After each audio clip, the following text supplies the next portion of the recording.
آپ کے یہ سوالات ریئل ٹائم پرچیوں کی شکل میں میرے پاس آ چکے ہیں.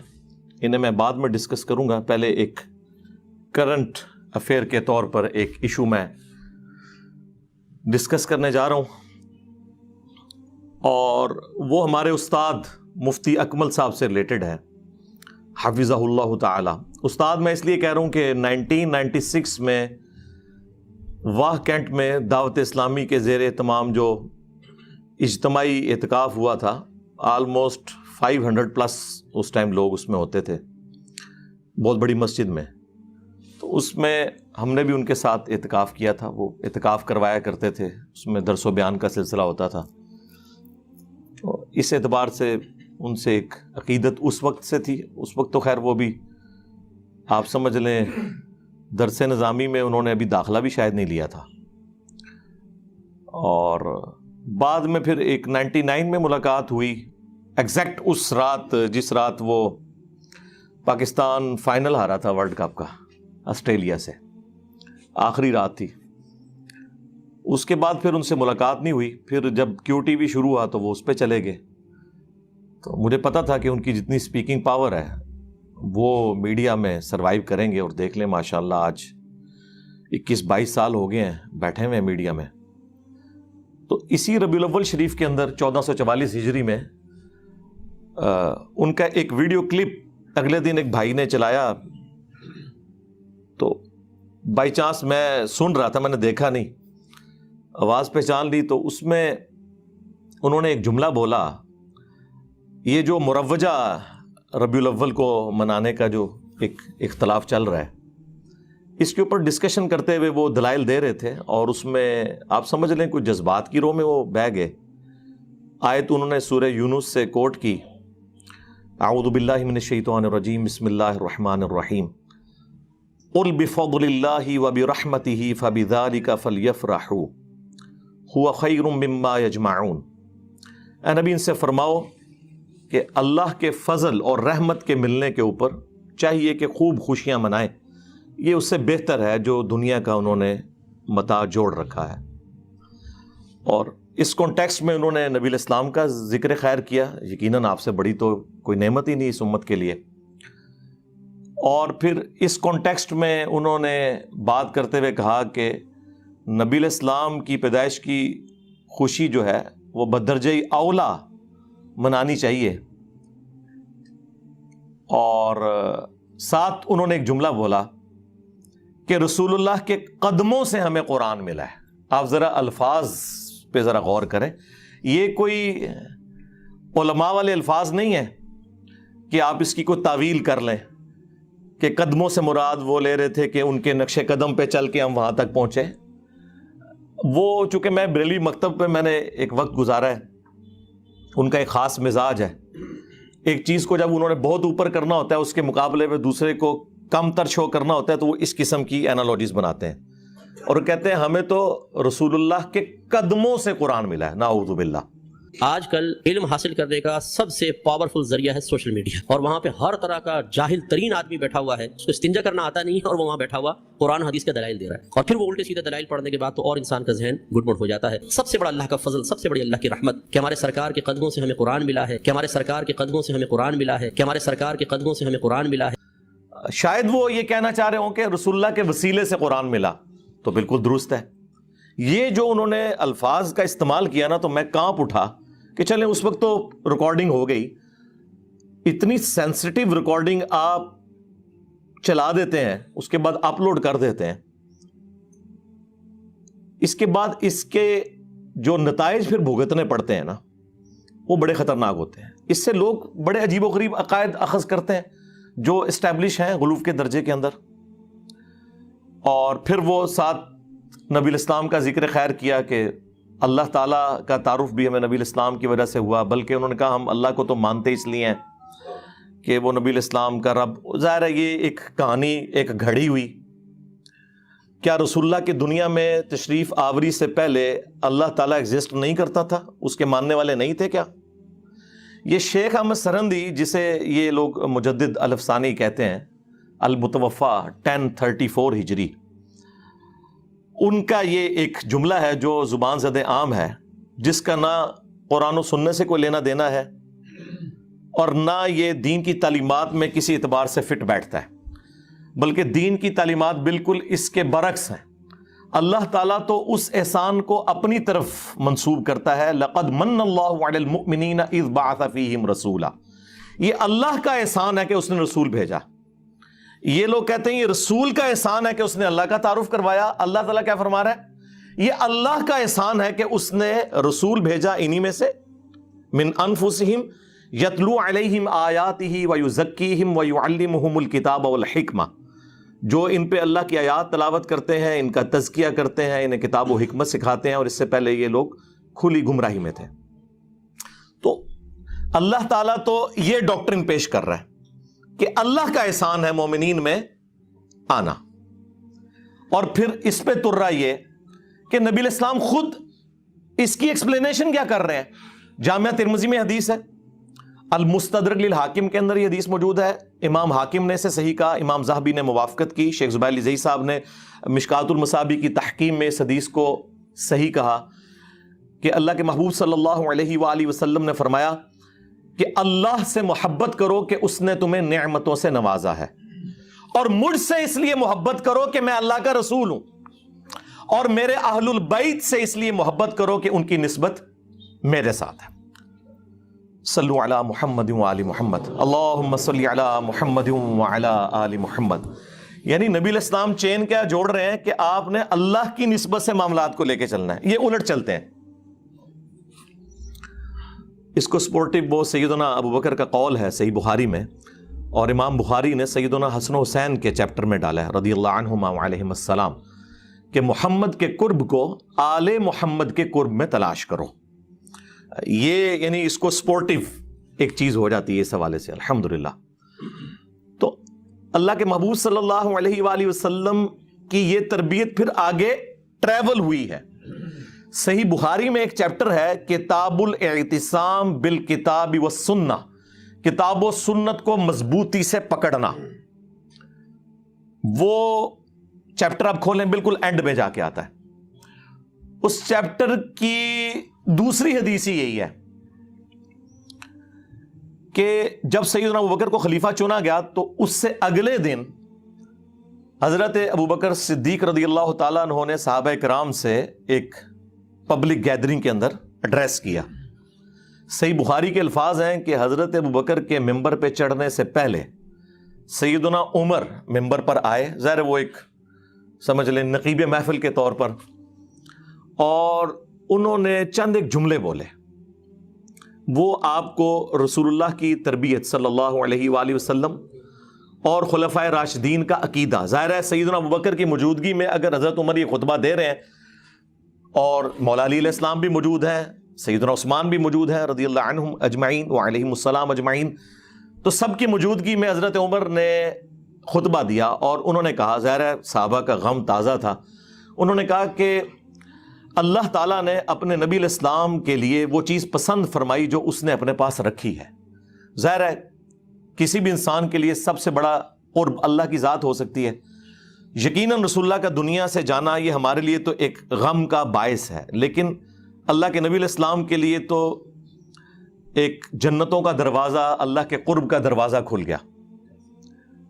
وَلَلْآخِرَةُ خَيْرٌ لَكَ مِنَ الْأُولَى، ظاہر ہے آج کی جو رسول اللہ کی زندگی ہے وہ اس زندگی سے افضل ہے جو دنیا میں گزاری انہوں نے، اور قیامت کی اس سے افضل ہوگی، اور جنت کی اس سے بھی افضل ہوگی، ہر آنے والا لمحہ پہلے سے بہتر ہے۔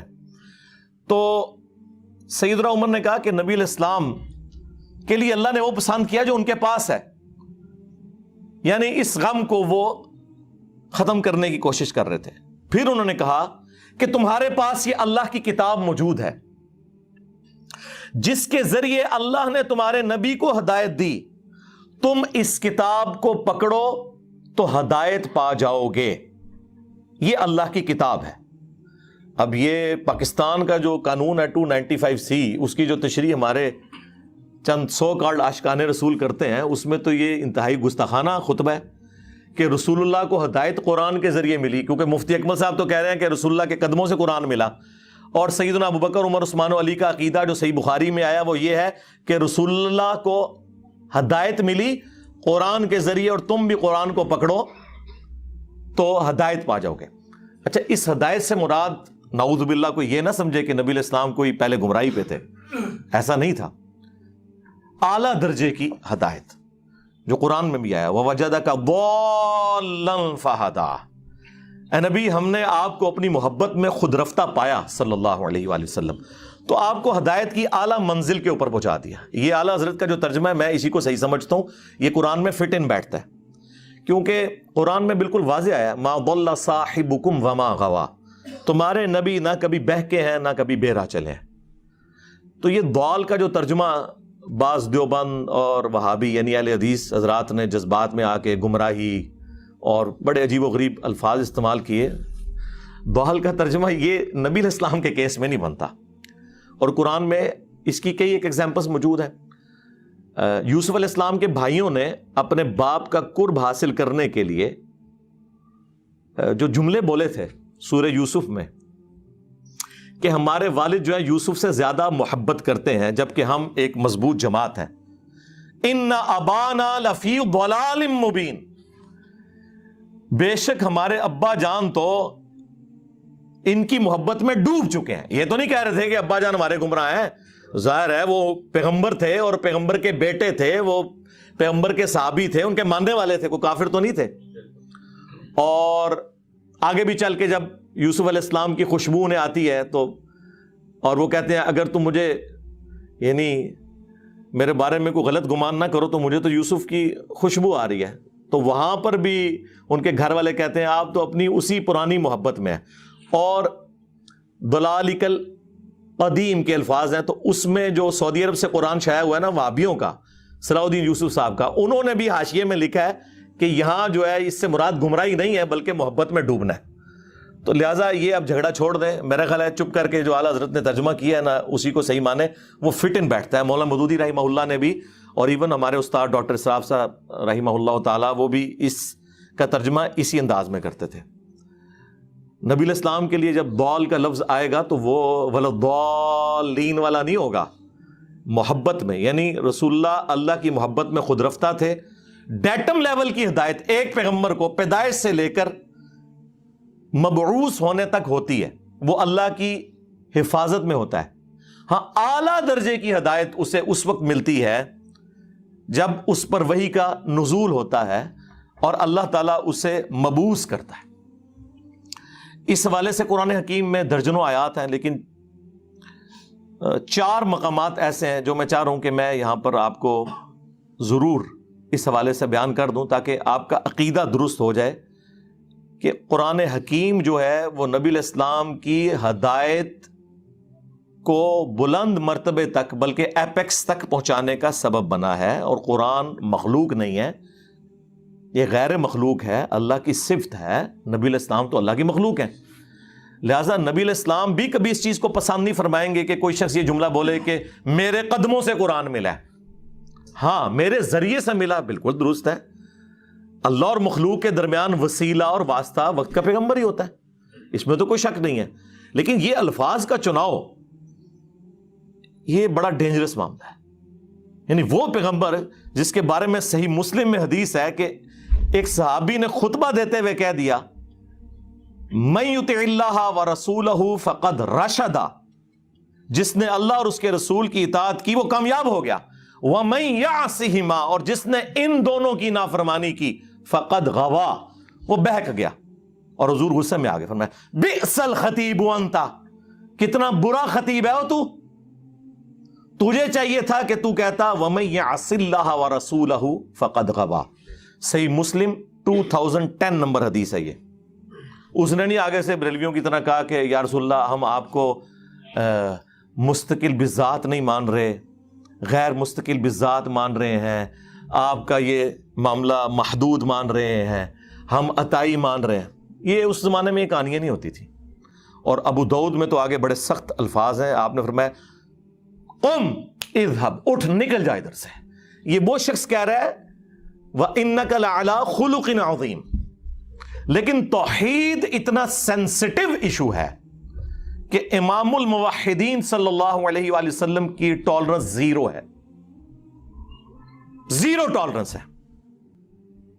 اس لیے خدا کے لیے الفاظ کا چناؤ کرتے وقت ذرا غور کیا کریں کہ کیا نبی علیہ السلام آپ کے اس ایٹیچیوڈ سے خوش ہوں گے جس طرح کی آپ باتیں کر رہے ہیں. حالانکہ اس صحابی نے کوئی آؤٹ آف کانٹیکسٹ جملہ نہیں بولا, لٹریچر میں یہ پرفیکٹ جملہ تھا کہ جو اللہ اور اس کے رسول کی اطاعت کرے وہ کامیاب ہوا, جو ان دونوں کی نافرمانی کرے وہ ناکام ہوا. بلکہ یہ جملے کا عیب ہوتا ہے اس چیز کو ریپیٹ کرنا. جب وہ اللہ رسول کو الگ کر چکا تھا اس کے بعد دونوں کہنا کافی تھا, لیکن نبی الاسلام کو پتا تھا کہ اس سے دروازہ کھل جائے گا, تو آپ صلی اللہ علیہ وآلہ وسلم نے اتنے سخت الفاظ کے اندر اسے کنڈیم کیا. لیکن آپ کو حیران کن بات بتاؤں, آج تک میں درجنوں بریلوی اور دیوبندیوں کی مسجد میں جمعے کی نماز پڑھ چکا ہوں, آج تک وہ میں یہاں سے ہمائی پڑھتے ہیں. وہ پتہ نہیں کوئی انہوں نے لکھ کے ان کو خطبہ پکڑا دیا ہوا ہے. ابھی اگلے دن میں جماعت اسلامی کی مسجد میں پڑھ رہا تھا, وہ میں یہاں سے ہما, دیوبندیوں کے پیچھے کافی عرصہ میں نے پڑھا, بریلویوں کے پیچھے. وہ آج تک اس طرح ہی چل رہا ہے, کیونکہ ظاہر ہے جب درس نظامی میں آپ کو فقہ پڑھائی جائے اور آخری دورہ حدیث ہو, جس طرح وہ اینڈ پہ دودھ پتی کا دورہ ہوتا ہے مجلس کے, تو وہ کس کو یاد رہنی ہے, اور وہ بھی سلیکٹو سٹڈی کے طور پر. تو یہ ایک بہت بڑا ایک ایشو ہے ہمارا اس پورے کے پورے سسٹم کا. خیر, وہ میں آپ کو نبی الاسلام کا جو عقیدہ اور خلفائے راشدین کا عقیدہ تو یہ کور ہوا اس میں. اب میں آپ کو وہ آیت مبارکہ بتاتا ہوں, سورہ الشورى, پارہ نمبر ہے 25, سورت نمبر ہے 42. اس کے اینڈ پہ جا کے اللہ تعالیٰ نے یہ عقیدہ بالکل کلیئر کر دیا. میرے پاس ایک بار میرے والد صاحب کے ایک دوست, بلکہ ہمارے وہ پیر بھائی بھی, سیال شریف وہ بیت تھے, ابھی بھی ہیں ماشاءاللہ, ڈاکٹر صاحب, وہ آئے تو ان دنوں میں نیا گمراہ ہوا تھا, 2008 کی بات ہے. تو مجھے آتے ہی انہوں نے پہلا سوال کیا کہ آپ کا نبی اسلام کے بارے میں کیا عقیدہ ہے کہ آپ کو نبوت کب ملی؟ میں نے کہا جی جو آپ کا عقیدہ ہے کہ عمر مبارک جب 40 سال ہوئی تو آپ مبعوث ہوئے.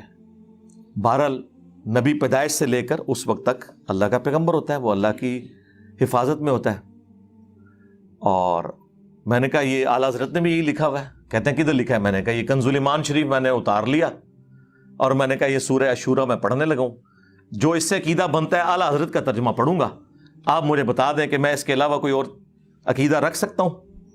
خیر, وہ جب انہوں نے سنا خاموش ہو گئے. مانا یا نہیں مانا یہ الگ بات ہے, لیکن خاموش ہو گئے. یہ وہ آیات ہیں جی, آیت نمبر 51, وَمَا كَانَ لِبَشَرٍ أَن يُكَلِّمَهُ اللَّهُ, اور کسی انسان کی یہ شان ہی نہیں کہ اللہ تعالیٰ اس سے کلام کرے, الا وحیًا, ہاں یہ ہے کہ اللہ تعالیٰ اس پر وحی بھیجے, یعنی ایکسیپشن دی جا رہی ہے پیغمبروں کی. او من وراء حجاب, یا پھر پردے میں اللہ تعالیٰ گفتگو فرمائے, جس طرح کہ موسیٰ علیہ السلام کے ساتھ ہوئی کوہ طور پر, اور ہمارے محبوب صلی اللہ علیہ وآلہ وسلم کے ساتھ ہوئی شب معراج. او یرسل رسولا, یا اس کی طرف کوئی رسول بھیج دے, فیوحی بإذنہ ما یشاء, اور وہ وحی کر دے اللہ تعالیٰ کے اذن کے ساتھ, جو اللہ تعالیٰ اذن دے. جو کچھ اللہ تعالیٰ نے وحی کرنا ہے وہ پیغمبر کی طرف وحی کر دے وہ فرشتہ. انہ علی حکیم, بے شک وہ اونچا ہے, حکمت والا ہے, بلند و بالا ہے. وَكَذَلِكَ أَوْحَيْنَا إِلَيْكَ, اور بالکل اس طریقے سے اے نبی ہم نے آپ کی طرف بھی وحی کی. روحم من امرنا, اپنی طرف سے امر روح, روح جو امر بھی ہے. اچھا, روح کا لفظ حضرت جبرائیل کے لیے بھی آیا ہے, روح کا لفظ قرآن کے لیے بھی آیا ہے وحی کے لیے, اور روح نبی الاسلام کے لیے بھی ہے. ما کنت تدری ما الکتاب ولا الایمان, اس قرآن کے نزول سے پہلے نہ تو آپ کتاب سے واقف تھے نہ ایمان سے. میں نے کہا جی یہ اعلیٰ حضرت کا ترجمہ پڑھ لیں. انہوں نے کیا ترجمہ کیا ہوا ہے؟ اے نبی اس قرآن کے نزول سے پہلے نہ آپ کتاب کے بارے میں جانتے تھے نہ احکام شرع کی تفصیلات. یہ انہوں نے ترجمہ کیا ہے. کتاب واضح لکھا ہوا تھا, ایمان واضح. چلیں پھر بھی شکر ہے الٹ ترجمہ نہیں کر دیا, جس طرح وہ سورہ فتح کی شروع کی آیات کا کر دیا انہوں نے. اور ہمارے استاد اور مفتی صاحب کے استاد نے ان پہ گرفت کی ہے, غلام سعود سعیدی صاحب نے رحمہ اللہ تعالی. تو یہاں پہ ترجمہ انہوں نے کافی حد تک ٹھیک کیا. یعنی نبی الاسلام ان تفصیلات سے واقف نہیں تھے. بہرحال ڈیٹم لیول کا تو ایمان ہوتا ہے, صحیح مسلم میں حدیث ہے میں اس پتھر کو بھی پہچانتا ہوں جو بعثت سے پہلے مجھے سلام کیا کرتا تھا. تو نبی علیہ السلام کو یہ یعنی اشارے تو ملنے شروع ہو گئے تھے کہ آپ ایک ایکسٹرا آرڈنری پرسنالٹی ہیں. پھر صحیح مسلم میں آیا کہ بچپن میں آپ کا سینہ چاک کیا گیا اور پھر وہ سیا گیا. یہ پورا جو واقعہ ہے جو نمبر آف ٹائمز ہوا ہے معراج کے موقع پر بھی ہوا ہے. نبی علیہ السلام کے یہ ایکسپیرینسز بعثت سے پہلے کے تھے.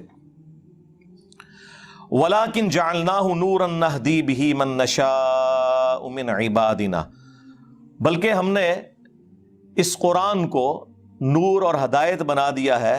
اس کے ذریعے ہم ہدایت دیتے ہیں اپنے بندوں میں سے جسے چاہتے ہیں. وَإِنَّكَ لَتَهْدِي إِلَىٰ صِرَاطٍ مُسْتَقِيمٍ اور بے شک اے محبوب صلی اللہ علیہ وسلم آپ لوگوں کو صراط مستقیم کی طرف ہدایت دیتے ہیں. نبی علیہ السلام سراپا ہدایت ہیں لیکن وہ ہدایت کی اعلیٰ منزل پہ قرآن کے ذریعے آپ کو پہنچایا گیا. وَوَجَدَكَ ضَالًّا فَهَدَىٰ ہم نے آپ کو اپنی محبت میں خود رفتہ پایا. اور ظاہر ہے یہ خود رفتہ بھی خود سے تو نہیں پایا, اللہ نے ان کی جبلت میں رکھا. وہ تو حدیث ہے مسند احمد میں, دلائل النبوہ امام بیہقی کی کتاب میں, مشکات المصابیح میں موجود ہے. شیخ البانی شیخ زبیر لزئی نے اسے صحیح کہا کہ میں اللہ کے ہاں اس وقت بھی خاتم النبیین لکھا ہوا تھا جب آدم علیہ السلام ابھی روح اور جسم کے درمیان تھے. میں دعائے ابراہیم ہوں, میں عیسیٰ کی بشارت ہوں, میں اپنی ماں کا وہ خواب ہوں جو انہوں نے میری پیدائش کے وقت دیکھا کہ ان کے لیے ایک نور ظاہر ہوا جس سے شام کے محلات بھی ان کے سامنے روشن ہو گئے. یعنی آپ کی والدہ محترمہ سلام اللہ علیہا کو اللہ تعالیٰ نے یہ خوشخبری دے دی تھی کہ آپ سے جو بیٹا پیدا ہوگا بالآخر اس کی حکومت اور اس کی دعوت اس وقت کی سب سے بڑی سپر پاور رومن امپائر کو بھی سپر چیٹ کر جائے گی. صلو علی محمد وآل محمد اللہم صلی علی محمد وعلی آل محمد. تو نبی علیہ السلام کی پرسنالٹی ایک ایکسٹرا آرڈنری پرسنالٹی. اچھا اب اس عقیدے کو آپ مزید سمجھیں.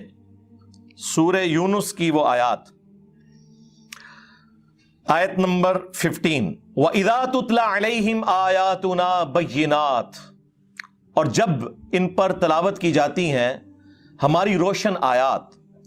قَالَ الَّذِينَ لَا يَرْجُونَ لِقَاءَ نَأْتِ بِقُرْآنٍ غَيْرِ هَذَا تو جو لوگ ہماری ملاقات کے منکر ہیں نا, انہیں کوئی امید نہیں کہ مر کے ہم نے اللہ کو منہ دکھانا ہے. وہ نبی علیہ السلام سے کہتے ہیں کہ کوئی اور قرآن لے آؤ, یہ بڑا سخت قرآن ہے, یہ تو بالکل کوئی کمپرومائز ہی نہیں کرتا. جس طرح آپ کو بھی لوگ کہتے ہیں میٹھی میٹھی باتیں کریں, یہ سیم باتیں نبی علیہ السلام کو بھی لوگ کرتے تھے کہ یہ قرآن تو سیدھے سیدھے فتوے ہیں, تو قرآن بدلو, کوئی اور قرآن لے کر آؤ. او بدل یا اسے تبدیل کر دیں, تھوڑا سا سافٹ کر دیں, کوئی طارق جمیل ٹچ ڈال دیں اس کے اندر, کوئی غامدی ٹچ تھوڑا سا ڈال دیں. لیکن قرآن تو آپ کو پتہ ہے وہ تو تذکیر کی کتاب ہے. وَأُوحِيَ إِلَيَّ هَذَا الْقُرْآنُ لِأُنذِرَكُم بِهِ وَمَن بَلَغَ نبی تم فرماؤ صلی اللہ علیہ وآلہ وسلم یہ قرآن تو مجھے وہی اس لیے کیا گیا کہ میں تمہیں ڈر سنا دوں اور جس تک یہ کتاب پہنچے. یہ تو انذار کی کتاب ہے, تبشیر بھی ہے, لیکن ان کے لیے جو بات مان جائے. ہاں جو بات نہیں ماننے والے اور جو مانے ہوئے ہیں ان کا بھی قبلہ درست کرنے کے لیے کتاب انذار ہے. تو آپ کوئی اور قرآن لیں یا اسے بدل دیں. قُلْ مَا يَكُونُ لِي أَنْ أُبَدِّلَهُ مِنْ تِلْقَاءِ نَفْسِي اے نبی تم فرما دو کہ مجھے تو کوئی اختیار حاصل نہیں کہ میں اپنی خواہش نفس سے اس قرآن کو بدل دوں. مفتی صاحب کہہ رہے ہیں کہ رسول اللہ کے قدموں سے قرآن ملا اور اللہ تعالیٰ یہ فرما رہا ہے کہ اے نبی تم فرما دو کہ مجھے تو کوئی اختیار ہی نہیں کہ میں اس کتاب کو بدل دوں. اور یہاں بات ختم نہیں ہوئی. ان اتبع الا ما یوحى الی میں تو خود پابند ہوں اس وحی کا جو اللہ کی طرف سے مجھ پر آتی ہے. اس کتاب کو بدلنے کا کہہ رہے ہو, مجھے تو اللہ نے پابند کیا کہ میں نے بھی اس کتاب کے پیچھے چلنا ہے. یہ قرآن ہے جی, یہ کتابوں کا خدا ہے. پھر ہم کیوں نہ کہیں کہ مرنے سے پہلے اے مسلمان کر لے اس پہ غور, کتابوں کا خدا اور ہے, بابوں کا خدا اور. بابے بھی اسی خدا کو ہی مانتے ہیں لیکن ان کوالٹیز کے ساتھ نہیں جو آسمان سے نازل ہوئی ہیں پیغمبروں کے ذریعے, بلکہ ان کی اپنی تعلیمات ہیں. یہ کتابوں کا خدا ہے جی. انی اخاف ان عصیت ربی عذاب یوم عظیم بے شک میں تو خود خوف کھاتا ہوں اس بات سے کہ بالفرض اگر میں نے بھی اپنے رب کی نافرمانی کی تو بڑے دن کا عذاب مجھے بھی آ پکڑے گا. اللہ اکبر. سوائے شیخ عبد القادر جیلانی کے, کیونکہ وہ تو اس وقت تک جنت میں نہیں جائیں گے جب تک کہ سارے مریدوں کو نہ لے جائیں. پھر ٹھیک ہی آپ سے کہتے ہیں نا قرآن حدیث ڈائریکٹ نہ پڑھو گمراہ ہو جاؤ گے. قرآن تو پھر ننگی تلوار ہے. اور یہ آیت صرف سورہ یونس میں نہیں آئی, یہ 3 جگہ آئی ہے. سورہ یونس میں, سورہ الزمر کے اندر آئی ہے, سورۃ الانعام میں آئی ہے. قل انی اخاف ان عصیت ربی عذاب یوم عظیم. اے نبی تم فرماؤ کہ میں تو خود اس بات سے خوف کھاتا ہوں کہ بالفرض اگر میں نے بھی اپنے رب کی نافرمانی کی تو بڑے دن کا عذاب مجھے بھی آ پکڑے گا. اور ایک اور آیت ہے سورہ بنی اسرائیل میں, یقین کریں میں جب وہ آیت پڑھتا ہوں نا, وہ تو ڈاکٹر سراج صاحب بھی پڑھتے ہوئے خوف کھا گئے تھے یقیناً. اس کا آپ ترجمہ آپ نے اعلیٰ حضرت کا پڑھ لینا ہے اور پھر مجھے بتانا ہے کہ میں نے کہیں پہ کوئی ڈنڈی ماری ہے تو آپ مجھے پکڑ لیں. سورہ بنی اسرائیل میں اللہ تعالیٰ نے نبی اسلام کے حوالے سے ذکر کیا. اب یہ ظاہر ہے سمجھانے کے لیے, کافروں پر غصہ ہے, لیکن ظاہر ہے کہ اللہ تعالیٰ اپنی تعلیمات میں تو بہت اسٹرکٹ ہے. آیت نمبر ہے 73. وَإِن كَادُوا لَيَفْتِنُونَكَ عَنِ الَّذِي أَوْحَيْنَا إِلَيْكَ. اور یہ لوگ تو تلے ہوئے ہیں اے نبی علیہ السلام کہ آپ کو ہٹا دیں اس وحی سے جو ہم نے آپ کی طرف کی ہے. یعنی کافروں کا پورا پریشر ہے کہ آپ قرآن کی اتباع کرنا چھوڑ دیں. نعوذ باللہ. لِتَفْتَرِيَ عَلَيْنَا غَيْرَهُ, تاکہ آپ ہماری طرف کوئی جھوٹی بات منسوب کر دیں. وہی جو سورہ یونس میں آیا تھا نا کہ قرآن کو بدلو یا کوئی اور قرآن لے کر آؤ, اسی کی ایکسپلینیشن ہے کہ یہ بھی تلے ہوئے ہیں کہ آپ اس وحی سے ہٹ جائیں اور کوئی اپنی طرف سے بات بنا کے ہماری طرف منسوب کرتے ہیں. وَإِذًا لَاتَّخَذُوكَ خَلِيلًا, اور اگر ایسا ہو جائے تو پھر یہ آپ کو دوست بنا لیں گے کہ ہاں جی بالکل ٹھیک ہے, اس طرح نہیں گلاں کرو نا, کوئی کمپرومائز کرو. ٹھیک ہے جی, یہ کیوں یا کچھ اپنی مانے کچھ ہماری منوائیں. وَلَوْلَا أَن ثَبَّتْنَاكَ, اور اے نبی اگر ہم آپ کو ثابت قدم نہ رکھتے, اللہ نے اپنی طرف منسوب کیا. لَقَدْ كِدتَّ تَرْكَنُ إِلَيْهِمْ شَيْئًا قَلِيلًا, تو یقیناً آپ بھی کچھ نہ کچھ کافروں کی طرف جھک کی جاتے, یعنی گمراہ نہیں ہو جاتے. مراد یہ کہ اگر ہم آپ کو نہ تھامتے تو آپ بھی کوئی کمپرومائز ان کے ساتھ تھوڑا بہت کر لیتے. اذا لأذقناک ضعف الحیات وضعف الممات, اور اگر ایسا ہوتا تو ہم آپ کو دنیا کی زندگی میں بھی دگنا عذاب دیتے اور آخرت کی زندگی میں بھی دگنا عذاب دیتے. ثم لا تجدوا لك علینا نصیرا, اور پھر آپ ہمارے مقابلے پہ کسی کو اپنا مددگار بھی نہ پاتے. اے نبی اگر آپ کوئی ایسا کام کر دیتے, ظاہر ہے کہ ایسا ہوا نہیں ہے, یہ سمجھانے کے لیے, لیکن یہ آپ کو سینسٹیوٹی بتا دے گا اللہ تعالیٰ کی توحید کے معاملے میں. ایک تو یہ سخت آیات ہے, اور ایک اور سورۃ الحاقہ کا آخری رکوع.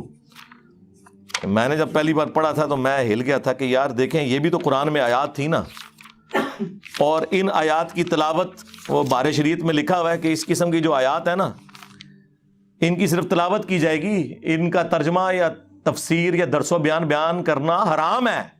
ہاں جی ہاں, یعنی وہ اللہ کو ٹیچ کرنا چاہ رہے ہیں کہ یہ تو نے جو قرآن نازل کیا ہے نا, یہ ہم ڈیسائیڈ کریں گے کہ کون سی چیز پڑھنی ہے کون سی نہیں. اللہ اکبر. تنزیل من رب العالمین, سورۃ الحاقہ آیت نمبر 43. قرآن یعنی اللہ تعالیٰ فرما رہا ہے کہ یہ رب العالمین کی طرف سے نازل ہوا ہے. وَلَوْ تَقَوَّلَ عَلَيْنَا بَعْضَ الْأَقَاوِيلِ, اور اگر یہ نبی علیہ السلام ہماری طرف کوئی بات منسوب کر دیتے نا خود سے, لَأَخَذْنَا مِنْهُ بِالْيَمِينِ, تو ہم ان کا داہنا ہاتھ پکڑتے. ثُمَّ لَقَطَعْنَا مِنْهُ الْوَتِينَ, اور ہم ان کی رگے جان کاٹ دیتے اگر یہ بھی ہماری طرف کوئی بات ایسی منسوب کرتے جو ہم نے وہی نہیں کی. فَمَا مِنْكُمْ مِنْ أَحَدٍ عَنْهُ حَاجِزِينَ, اور پھر تم میں سے کوئی ایک بھی ایسا نہ ہوتا جو ان کو ہم سے بچا سکتا. وَإِنَّهُ لَتَذْكِرَةٌ لِّلْمُتَّقِينَ, اور یہ قرآن اور نبی علیہ السلام دونوں نصیحت ہے ان کے لیے جو ڈر جائیں, جو بات مان لیں. یہ آیات ہیں. یہ آیات یہاں پہ یہ کنفلکٹ بن گیا کہ اس سے کوئی شان رسالت میں تنقیص ہو رہی ہے. میں کہتا ہوں جی ان آیات کے سوا ہمارے پاس کوئی آیتیں ہی نہیں ہیں یہ ثابت کرنے کے لیے کہ یہ کتاب رسول اللہ نے نہیں لکھی. جو شخص کتاب خود لکھتا ہے اپنے بارے میں یہ کچھ لکھے گا. میں نے وہ سلمان رشدی کے کتاب کا جب پوسٹ مارٹم کیا تھا پچھلے دنوں سٹینک ورسز کا, اس میں بھی میں نے یہ آیات کوٹ کی تھی کہ کوئی بھی آتھر جب بک لکھتا ہے وہ اپنے بارے میں اس طرح کی باتیں نہیں کبھی لکھتا. یہ تو آیات ہیں جو آج بیان کرنے والی ہیں, یہ بتانے کے لیے کہ یہ کلام اللہ کا نازل کردہ ہے, یہ رسول اللہ نے خود نہیں لکھا صلی اللہ علیہ وآلہ وسلم. اور ہم نے اسے گستاخی کا مسئلہ بنا کے ہر بندے نے یعنی قرآن میں سے نا اپنی مطلب کی چیزیں نکالی ہوئی ہیں. کسی کو اولیاء کی گستاخی نظر آ جاتی ہے, کسی کو انبیاء کی گستاخی, کسی کو صحابہ کی گستاخی, کسی کو اہل بیت کی گستاخی نظر آ جاتی ہے. اللہ دی گستاخی نہیں جی آج تک منو کدھر نظر آئی. کدھر تسی پڑھے ہے یہ اللہ دا گستاخ ہے, گستاخ اولیاء ہے, گستاخ رسول ہے, گستاخ اہل بیت, گستاخ صحابہ, گستاخ اللہ. یہ ٹرم کدے سنی جے؟ ہاں اللہ دے سکے ہونا تے گل کرنا. ہاں اللہ نے انہوں نے سائڈ تے رکھے ہے. وہ کہنے ان کائنات دا نظام بابے چلا رہے نے, اہل بیت چلا رہے نے, انبیاء چلا رہے نے, نعوذ باللہ. اب یہ یعنی وہ بعض تو منہ سے بول کے کہتے ہیں, بعض بغیر بولے ہوئے کہہ رہے ہوتے ہیں. ٹھیک ہے, اور چھڑ دو وچ عبد القادر پہ گیا جے. اور جواد نقوی صاحب نے بڑی پیاری بات کی. انہوں نے کہا کہ غالی شیعہ قادیانیوں سے بدتر ہیں. انہوں نے اپنے شیعہ کے بارے میں بات کی اور کہا کہ قادیانی تو رسول اللہ کے ساتھ شرک کرتے ہیں نا, ہمارے غالی شیعہ اللہ کے ساتھ شرک کر رہے ہیں جب علی اللہ کہتے ہیں, حسین جل جلالہ. اور پھر انہوں نے اگلا ایک جملہ بولا, تسی سنی خوش ہو رہے ہونے, انہوں نے کہا کہ سنی غالی نے نا وہ ساڑھے شیعہ تو بھی گئے گزرے نے, کیونکہ شیعہ تو پھر بھی اللہ والا معاملہ کرتے ہیں. یہ تو کہتے ہیں عبد القادر بھی چھپایا گیا جے, یعنی یہ عبد القادر جیلانی کو اللہ سے بھی اوپر لے جاتے ہیں. شرک سے بھی اگلی بات ہے. اور یہ گراؤنڈ ریالٹیز ہیں. اگر کوئی اس سے آنکھیں بند کرے, ہمیں تو کوئی دھوکہ نہیں دے سکتا. میرے سے بڑا کون سا بریلوی رہا ہے, 31 سال تک میں بھی بریلوی رہا ہوں. ہمیں پتا تھا کہ یہ سب کچھ اسٹیبلش عقیدے ہیں ان کے, عوام میں بتانے کے لیے کچھ, خواص میں بتانے کے لیے کچھ, کتابوں میں لکھنے کے لیے کچھ, جوڈیشری میں ثابت کرنا پڑے تو کچھ اور. تو وہ بات مفتی اکمل صاحب حفظہ اللہ تعالیٰ سے شروع ہوئی تھی. ہم انہیں کہیں گے کہ آپ اس کے اوپر رجوع ریکارڈ کروائیں اپنا, اور اپنے الفاظ کے چناؤ کو. میں وہ والا کام نہیں کروں گا بریلوی والا, گستاخ ہو گیا 295C لا دو, ایک ہی سزا سر تن سے جدا. نہیں, بٹ ٹھیک ہے, سلپ آف ٹنگ ہو گیا ہے, جذبات میں کوئی بات کر دی ہے, ٹھیک ہے.